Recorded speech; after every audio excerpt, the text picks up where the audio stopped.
எந்த ஹோம் பேக்கருக்குமே இந்த மாதிரி ஒரு சிச்சுவேஷன் வரவே கூடாதுங்க. ஆனால் பர்டிகுலர் டே எனக்கு கரெக்டாக அது நடந்துச்சு. என்னோட கேக் வந்து ஸ்லைட் ஆகி ஃபாலோ ஆயிடுச்சு.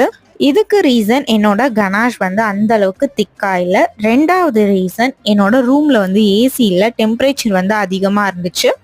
கெட்டதுலேயும் ஒரு நல்லது இருக்குன்னு சொல்லுவாங்கள்ல, அந்த மாதிரி இதில் ஒரு பாசிட்டிவான விஷயம்னா இந்த கேக் நான் ஆர்டருக்கு வந்து செய்யலை. என்னோட அக்கா பொண்ணோட பர்த்டேக்காக நான் செஞ்சிட்டு இருந்த கேக்கு தான். But still hours of work வந்து இப்படி போகிறது வந்து ரொம்பவே வந்து கஷ்டமாக இருந்துச்சு.